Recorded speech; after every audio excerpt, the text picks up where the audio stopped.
Selamat siang sobat-sobat coder. Hari ini kita akan membahas tentang Lumen. Nah, Lumen sendiri adalah bagian dari Laravel, di mana dia hanya menghilangkan yang namanya view. Jadi hanya tersisa model dan controller, ya. Jadi supaya size-nya lebih kecil dan bisa menggunakan API. Sekedar perkenalan aja, ini saya juga salah satu pengguna Lumen. Lumen ini menggunakan apa? Lumen ini salah satu konsepnya menggunakan MVC, yang artinya model, view, dan controller. Tapi di sini kita nggak bahas view ya, karena hanya ada model dan controller. Karena view-nya ini akan digantikan dengan tampilan berupa respon JSON, yang ya kurang lebih API. Oke, hari ini kita perlu ke setelah membuka website ini kita perlu ke bagian dokumentasi. Ini nanti kalian bisa baca-baca ya. Eh, nah, di versi yang video saya buat ini sudah menggunakan Laravel Lumen 8. Jadi kurang lebih kalau kita mau cloning, kita hanya perlu mengcopy dia punya command line dari sini dan kemudian pastikan ke folder yang kita mau. Misalnya salah satunya bisa ke sini. Nah, ini bisa kalian ganti misalnya coder sobat atau lainnya. Setelah kalian clone, yang dimana ya itu tergantung internet juga. Kalau internet kalian cepat akan cepat selesai, tapi kalau internet kalian pas-pasan ya akan butuh waktu lama untuk menyelesaikan instalasi begini. Oke, setelah berhasil install, kita perlu masuk ke dalam sini dan jangan lupa buka menggunakan Sublime Text. Di sini saya IDE-nya menggunakan Sublime Text karena saya sudah terbiasa menggunakan Sublime Text. Ada juga beberapa orang yang menggunakan Visual Studio Code atau PHP Storm. Namun untuk tutorial kali ini saya tidak menggunakan keduanya karena saya akan menggunakan Sublime Text yang menurut saya lebih mudah. Oke, setelah kita masuk, kita akan dikenalkan dengan namanya folder. Satu folder ini akan terdiri dari app, bootstrap, database, public resource, dan lain-lainnya. Nah, yang perlu kita fokus di sini adalah env-nya. Env-nya adalah ini tempat untuk setup semua project kayak config-config gitu. Jadi config-config semuanya tak akan taruh di sini. Nah, yang perlu kalian lihat di sini adalah pertama app time zone-nya, di mana kamu bisa set ke zona yang kalian mau. Zona di sini kamu bisa lihat di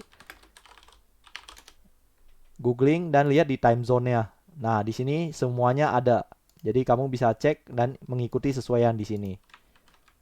Oke, kita balik lagi. Untuk DB database ini, kita perlu mengkoneksikan dengan database yang sudah kita buat. Di sini saya menggunakan tutorial Lumen.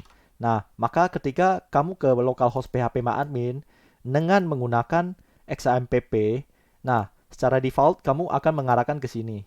Nah, setelah kamu berhasil mengarahkan, jangan lupa isi username dan password. By default, username-nya adalah root dan passwordnya adalah kosong.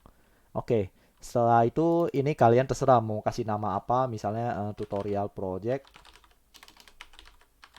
dan itu tidak berpengaruh ke uh, yang akan kita laksanakan. Oke, setelah itu kita perlu melihat ke bagian bootstrap app ini.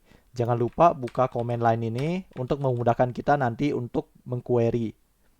Dan beberapa tiga dari ini untuk digunakan ke depan. Seperti yang kita ketahui kalau kita nggak set env app time zone, maka by default dia akan menggunakan UTC. Oke, setelah kamu berhasil setup ini semua, kamu akan diarahkan, kamu harus melihat ke folder yang namanya web dan app HTTP ini di bagian controller sama model. Nah, yang kalian perlu perhatikan adalah web, controller, dan model aja.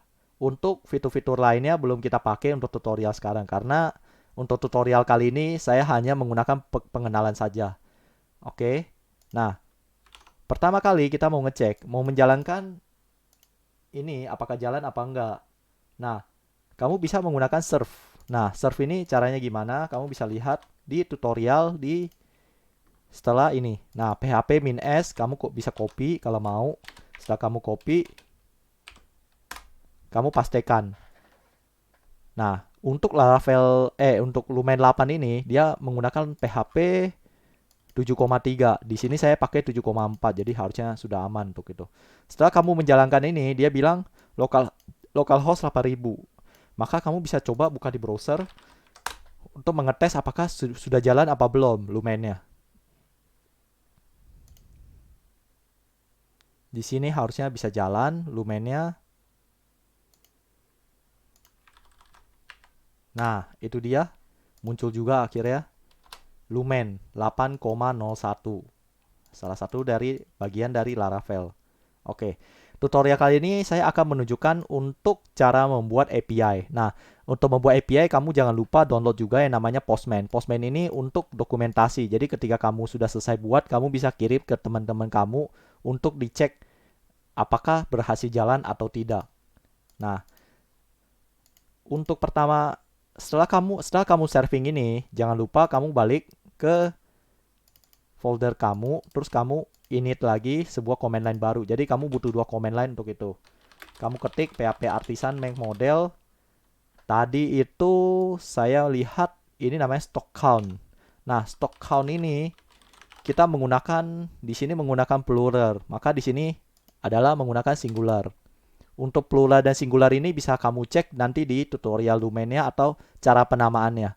Karena ada peraturannya untuk membuat kayak gitu. Nah, by default untuk Lumen ini dia tidak ada command line yang seperti ini. Maka kamu bisa membuat manual lewat bikin new file. Jadi kurang lebih begini. stockcount.php. Karena pengen berat, karena terlalu berat dan butuh ringan, jadi mereka harus menghapus yang namanya command line seperti itu. Oke. Tapi itu tidak apa-apa, kita bisa membuat manual. Oh iya teman-teman, bisa juga sih kalau misalnya mau pakai apa? Library pihak ketiga untuk membantu supaya cepet. Oke, kamu hanya perlu bikin model begini. Ketika kamu bikin begini, dia sudah otomatis bisa ngecek ternyata menggunakan database yang stock counts. Kalau di database di table sini. Nah, di dalam stock counts ini kamu nggak perlu apa-apain lagi. Kamu hanya perlu buat saja untuk sampai sini. Oke. Untuk router ya, untuk hal ini kita menggunakan yang namanya get saja ya. Jadi get stock count. Nah, setelah itu kamu bisa tembak ke bagian mana. Misalnya, kamu stock count ini mau ke controller yang namanya example controller. Misalnya, nah kamu bisa pilih misalnya example controller add. Misalnya saya kasih ya public function get stock count deh, stock count. Nah, kamu bisa tembak ke sini.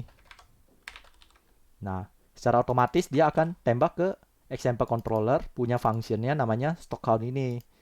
Nah, kalau begitu kamu nanti di sini bisa menggunakan stock counts. Untuk sekarang masih kosong karena saya belum isi apa-apa. Jadi misalnya nih kalau mau saya balikin bisa aja saya pakai response JSON. Oh ya, ini response JSON ini akan kita pakai terus ya setiap kali ya.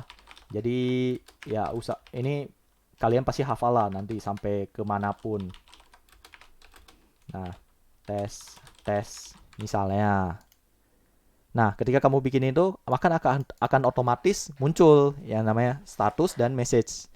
Nah, usahakan dalam sebuah API kamu membalikin yang namanya status. Tapi ini tidak wajib, tapi kalau bisa konsisten. Jangan sampai ini berubah status terus nanti kamu bikin status kode atau status kode gitu loh. Nah, itu kan nanti orang mau handle juga pusing. Karena key di sini tuh berubah-berubah. Kalau bisa konsisten. Nah, supaya bisa konsisten ini kita butuh yang namanya library. Bukan library, sebuah kelas pembantu. Nah, itu untuk hal ini kita belum butuh karena projectnya ini masih kecil. Oke.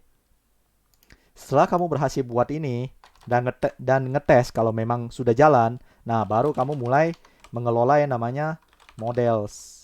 Jadi kita mulai ngambil yang namanya model dari database di sini. Nah, database di sini kan kalau ada ID .dcheck deleted add, created add, dan updated add ya. Nah, kurang lebih kayak gitu. Nah, cara kita ngambil adalah bisa dengan menggunakan variabel, misalnya stock counts. Dan kemudian kita manggil modelnya. Manggil modelnya menggunakan ini. Ketika kita tidak mau mengurutkan, kita bisa langsung menggunakan ini. Tapi kalau kita mau mengurutkan, misalnya mengurutkan dari, saya hanya mau lihat nih dari date check, bukan dari date check sih, dari ID yang paling besar ke yang paling kecil. Nah, bagaimana caranya tuh? Nah, kamu bisa pakai order by ID DESC. Kemudian pakai get. Kalau tidak ada argumen di awalan, kamu bisa pakai all. Tapi kalau ada argumen di awalan di sini, kamu mau nggak mau harus pakai yang namanya get di sini. Oke. Habis itu kamu kalau udah berhasil, kamu bisa timpain di sini. Misalnya stock counts. Nah, ini ada error. Kenapa ada error? App HTTP controller stock not found. Stock. Karena kenapa stock? Karena model ini tidak ketemu dimanapun. Jadi ini adalah contoh yang baik untuk melihat kalau ada error apa enggak. Kalau ada error, oh ternyata modelnya nggak cocok nih sama yang kita pakai, maka dia akan kebingungan. Nah, ketika kita pakai begini, dia akan otomatis mengurutkan dari 48 sampai yang paling kecil. Tapi kalau kita pakai yang ini, nah dia akan mulai dari 1 sampai sekian. Oke. Hari ini tutorial aja sampai sini untuk pengenalan yang namanya routing, example controller, controller maksudnya, dan model. Jadi di antara 3 elemen ini kalian akan pakai terus-terusan untuk membuat lumen yang ada di sini. Oke, next tutorial kita akan belajar tentang lebih lanjut tentang lumennya. Misalnya cara ngepost, cara insert item atau dan lain-lainnya. Oh ya, untuk dia punya command line atau kayak Eloquent ya, kamu bisa belajar di Laravel. Jadi sebenarnya Eloquent ini tuh adanya hanya di Laravel. Makanya tadi saya lihat di Bootstrap config ini, itu saya enable. Awalnya kan disable. Jadi saya enable jadi bisa pakai Eloquent ya. Kamu bisa cari di Laravel yang namanya database Eloquent. Eloquent URL. Nah, di sini kamu bisa belajar kayak command line, cara kelola dia punya relasi dan kawan-kawannya. Oke, sampai sini aja tutorial hari ini. Terima kasih sudah menonton. Sampai jumpa.